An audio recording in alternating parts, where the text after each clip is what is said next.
블라디보스토크역의 차가운 새벽 공기 속에서 젊은 탐사기자 이지우는 가슴 벅찬 긴장감을 느끼고 있었습니다. 그녀의 목적은 30년 전 바이칼에서 의문의 실종을 당한 환경운동가 아버지 이성현의 마지막 흔적을 추적하는 것이었죠. 지우의 손에 쥐어진 낡은 나침반은 아버지의 유일한 유품이자 특정 장소에 근접할 때만 반응하는 비밀스러운 열쇠였습니다. 지우는 이 나침반이 바이칼 호수 아래 은폐된 거대 환경오염 시설의 위치를 알려줄 것이라고 믿고 있었습니다. 가죽 가방 안에는 취재 장비와 함께 아버지의 암호화된 연구 일지가 들어있었죠. 시베리아 횡단 열차 3등석 객실에 들어선 지우는 창가에 짐을 정리했습니다.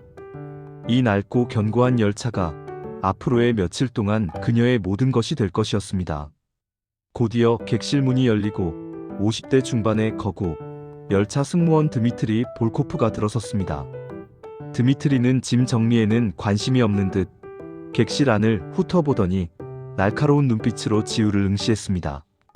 당신, 혼자 여행하는 겁니까? 그의 목소리는 낮고 거칠었으며 질문 속에는 단순한 확인을 넘어선 듯한 감시의 기운이 느껴졌습니다.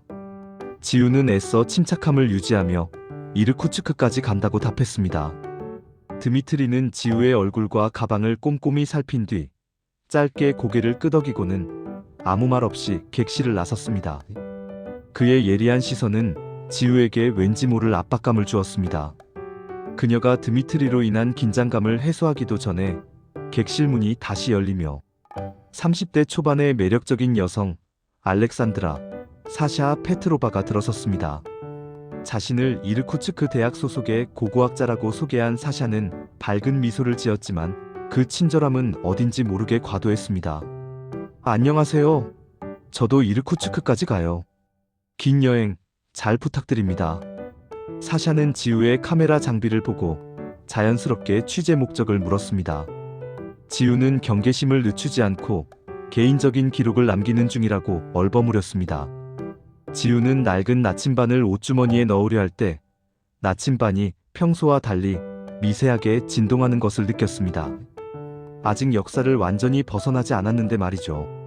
지우는 재빨리 나침반을 숨겼지만 사샤의 시선이 잠시 나침반에 머물렀다는 것을 놓치지 못했습니다. 기차가 굉음을 내며 역을 떠나기 시작했습니다. 지우의 마음속에는 드미트리의 날카로운 감시와 사샤의 수상한 친절이 동시에 울려 퍼졌습니다. 이 좁은 열차칸 안에서 그녀는 자신을 제외한 두 명의 동승자 모두가 무언가를 숨기고 있음을 직감했습니다. 아버지의 흔적을 쫓는 이 여정은 이미 위험한 탐사의 시작이었습니다. 열차는 쉼없이 시베리아의 광활한 대륙 속을 질주했습니다. 이지우 기자는 창밖으로 스쳐 지나가는 황량한 풍경 속에서 아버지의 기록과 관련된 단서를 찾으려 애썼습니다. 하지만 그녀의 주된 신경은 객실 안 동승자들에게 집중되어 있었죠. 사샤는 변함없이 친절했지만 지우가 가방을 챙기거나 노트북을 만질 때마다 그녀의 시선은 집요하게 따라붙었습니다. 지우는 더 이상 지체할 수 없다고 판단하고 사람들 눈에 띄지 않는 시간을 골라 아버지의 암호 해독을 시작하기로 했습니다. 지우는 잠시 복도로 나와 식당 칸으로 향했습니다. 좁은 복도에서 그녀는 승무원 드미트리와 마주쳤습니다. 드미트리는 무표정한 얼굴로 그녀의 어깨를 붙잡았습니다. 그의 거친 손은 지우에게 불편한 압력을 가했습니다. 이봐요. 이 기차는 멈추지 않습니다. 그리고 이 안은 당신이 생각하는 것처럼 안전하지 않아요. 드미트리의 낮은 목소리는 분명한 경고였습니다. 지우가 무슨 뜻이죠? 라고 되물었지만 드미트리는 명확한 답을 주지 않았습니다. 불필요한 행동은 하지 마세요. 당신이 찾는 것이 무엇이든 그것은 위험을 부를 겁니다. 드미트리는 알 수 없는 위협을 암시하는 말만 남기고는 그녀의 어깨를 놓고 사라졌습니다. 지우는 드미트리가 자신이 무엇을 찾는지 이미 짐작하고 있음을 깨닫고 긴장했습니다. 객실로 돌아오자 사샤가 기다렸다는 듯 웃으며 인사했습니다. 드미트리 아저씨가 잔소리를 많이 하셨나요? 저분은 원래 승객들에게 딱딱하십니다. 사샤는 드미트리와의 만남을 우연히 목격한 듯 언급했지만 지우는 그녀가 자신을 미행하고 있다는 강한 의심을 지울 수 없었습니다. 사샤의 눈빛은 호의적인 미소와 달리 지우의 반응을 자세히 살피고 있었습니다. 지우는 겉으로는 평온한 척하며 노트북을 켜고 아버지의 암호 해독을 위한 준비 작업을 시작했습니다. 아버지의 일지에 기록된 키워드를 분석하는 단계였죠. 사샤는 곧바로 지우의 화면을 힐끗 보며 관심을 표했습니다. 복잡한 글자체네요. 고고학 자료인가요? 지우는 개인적인 자료라고 짧게 대답했습니다. 사샤는 더 이상 캐묻지 않았지만 지우의 옆에 서서 창밖을 보는 척하며 계속해서 화면을 관찰하는 듯 했습니다. 드미트리의 경고와 사샤의 집요한 미행이 교차하면서 열차 안의 공기는 점점 더 무겁고 위험하게 변해갔습니다. 지우는 이 둘 중 누가 아군이고 적군인지 알 수 없었지만 시간이 없음을 느끼고 밤이 되면 해독에 전념해야겠다고 결심했습니다. 열차는 시베리아의 어둠 속을 굉음을 내며 질주하고 있었습니다. 객실 안은 지우와 사샤, 그리고 다른 승객 한 명의 고른 숨소리만이 감도는 침묵의 공간이었죠. 자정을 넘어 새벽 2시경이 되었을 무렵 지우의 옷주머니에 넣어둔 나침반이 갑자기 격렬하게 진동하기 시작했습니다. 손이 떨릴 정도의 강한 진동은 열차가 아버지의 기록과 관련된 핵심 구역을 지나고 있음을 알리는 신호였습니다. 지우는 침대에서 조용히 일어나 나침반의 반응을 확인했습니다. 바로 그때 객실 문이 아주 미세한 소리를 내며 흔들리는 것이 느껴졌습니다. 누군가 문틈으로 무언가를 넣어 잠금 장치를 풀려는 시도가 있었던 것이죠. 지우는 숨을 죽이고 몸을 낮추었습니다. 침입자는 소리가 나지 않도록 조심했지만 결국 잠금 장치를 푸는데 실패한 듯 조용히 물러갔습니다.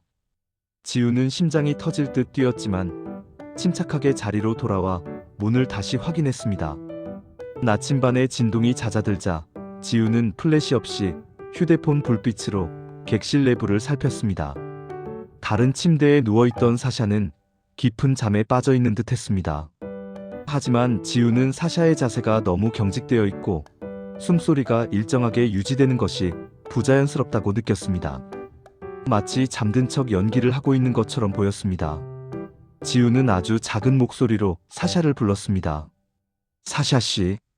사샤는 미동도 없었습니다. 지우는 목소리를 조금 키웠습니다. 사샤씨, 아까 문 밖에서 이상한 소리가 들리지 않으셨나요? 그제야 사샤는 잠에서 깬 듯 움찔거리더니 천천히 눈을 떴습니다. 무슨 일이에요, 지우씨? 열차가 시끄러워서 잘못 들으신 거겠죠. 그녀는 피곤한 듯 눈을 비볐지만 지우는 그녀의 눈동자가 순식간에 어둠에 익숙해졌다가 다시 풀리는 것을 놓치지 않았습니다. 지우는 의심을 숨긴 채 태연하게 잘못 들은 것 같다고 대답했습니다. 사샤는 곧바로 몸을 돌려 다시 잠을 청하는 듯 했습니다. 지우는 이 순간 문 밖의 침입 시도와 사샤의 수상한 반응이 우연이 아님을 확신했습니다.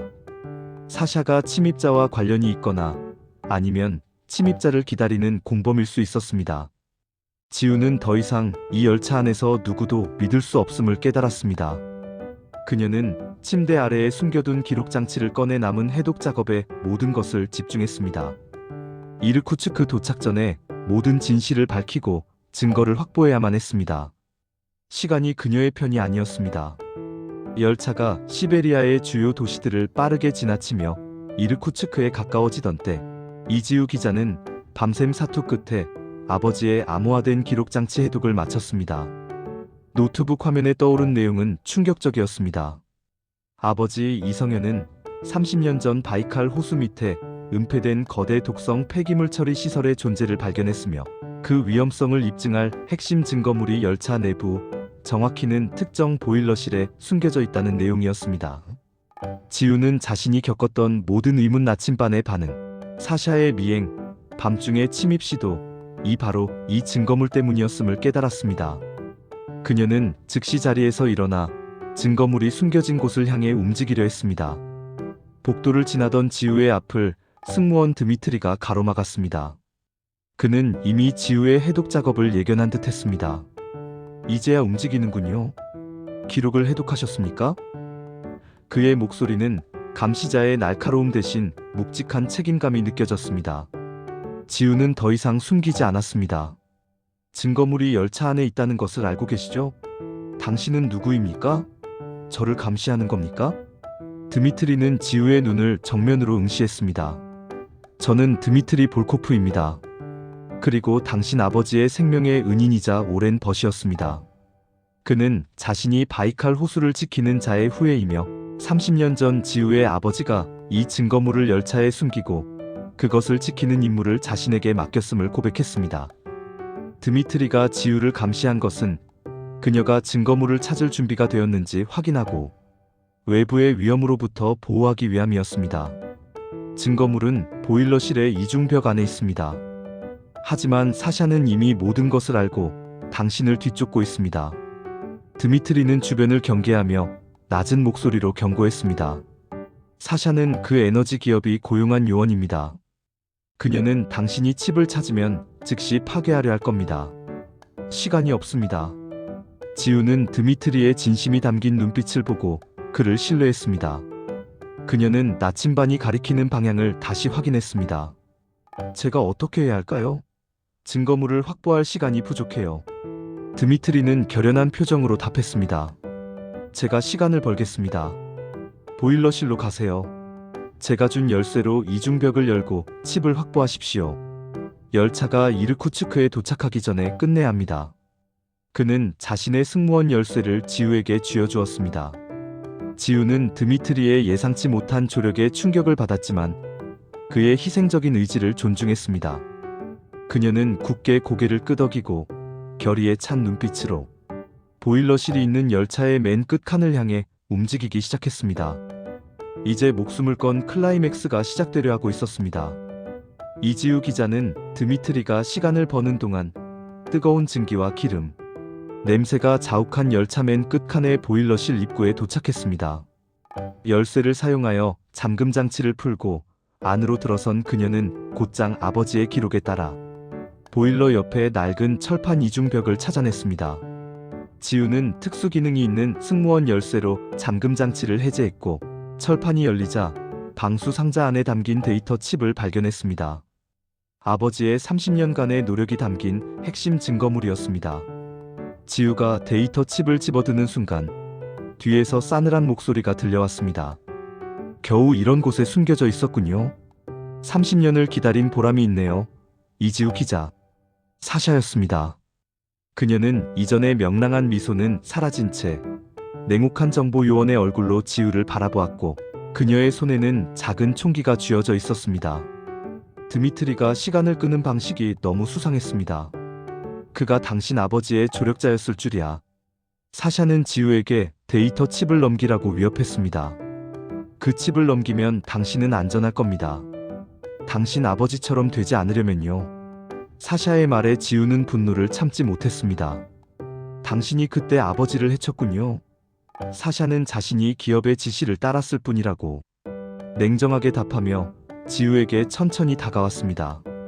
지우는 도망칠 곳 없는 좁은 보일러실 안에서 몸을 낮추어 파이프 뒤로 숨었습니다. 사샤는 망설임 없이 지우를 향해 총을 겨누었고 총성이 열차의 굉음 속에 묻히며 울렸습니다. 지우는 간신히 총알을 피한 뒤 기지를 발휘하여 근처에 있던 소화기를 발로 걷어차 사샤 쪽으로 밀어냈습니다. 사샤가 소화기를 피하는 틈을 타 지우는 좁은 공간을 헤집고 보일러실을 뛰쳐나와 복도로 달렸습니다. 복도에는 이미 드미트리가 사샤에게 제압당해 피를 흘리며 쓰러져 있었습니다. 드미트리는 고통 속에서도 필사적으로 손짓하며 지우에게 도망치라고 속삭였습니다. 가요. 지우 기자. 창문. 시간이 없어요.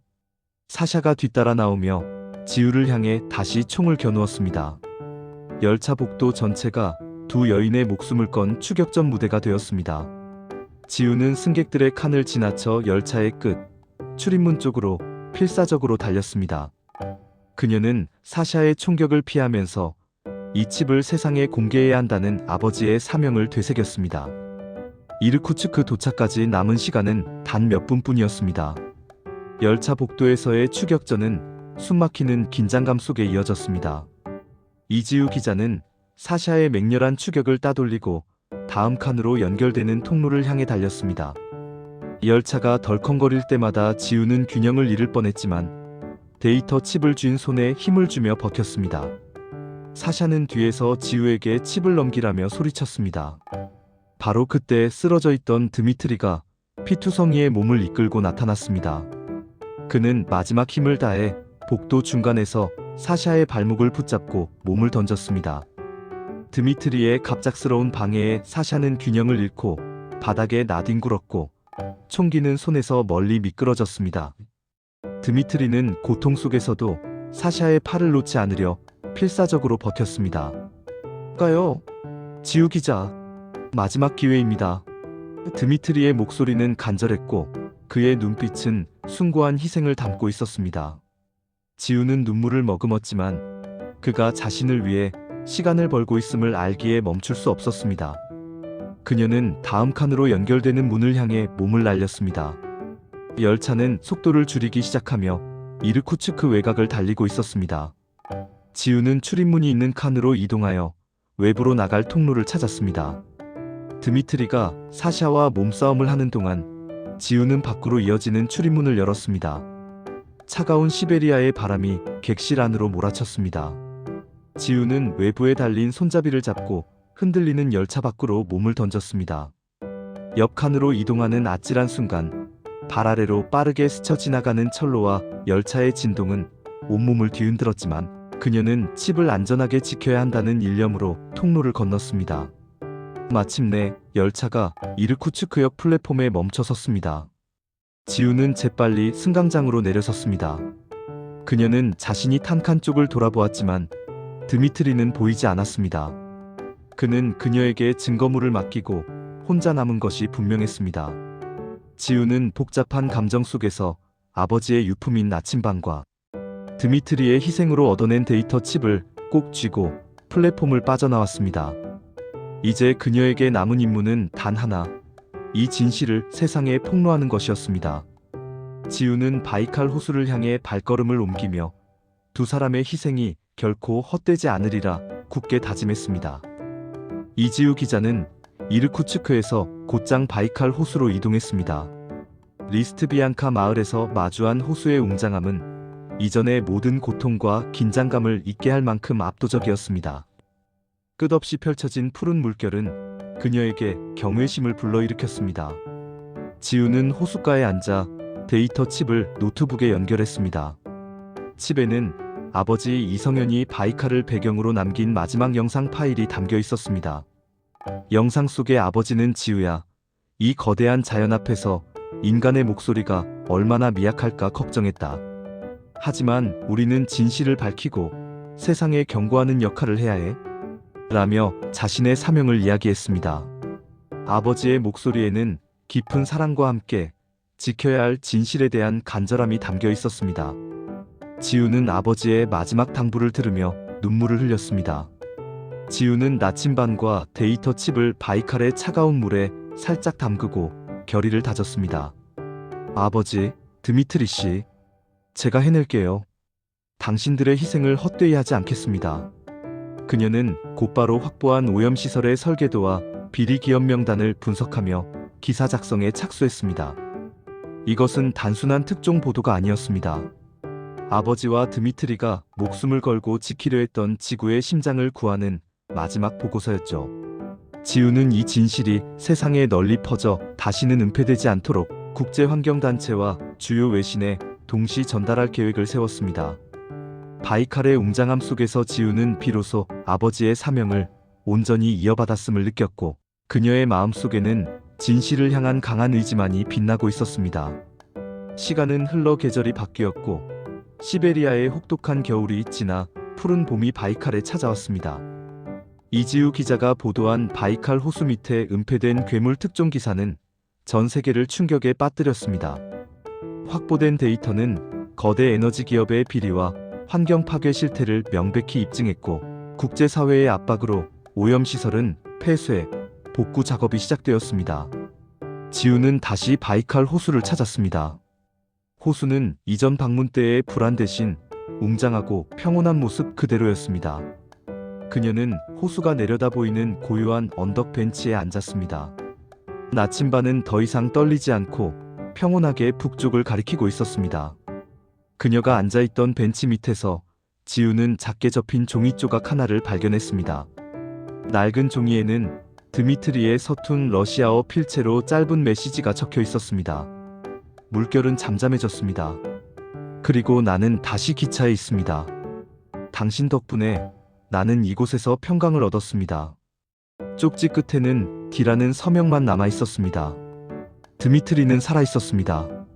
사샤와의 대결 이후 행방이 묘연했던 그는 바이칼의 평화가 되찾아졌음을 확인하고 자신이 사랑하는 횡단열차로 돌아간 것이었습니다. 지우는 그의 무사함에 눈물을 글썽였습니다. 드미트리의 희생이 헛되지 않았고 그가 진정한 안식을 찾았다는 이 짧은 메시지가 지우에게 가장 큰 위로와 평강을 안겨주었습니다. 지우는 아버지의 유지를 완성하고 드미트리를 통해 헌신의 의미를 깨달으며 비로소 내면의 평강을 얻었습니다. 그녀의 여정은 격렬했지만 결국 진실과 화해 그리고 안식으로 마무리되었습니다.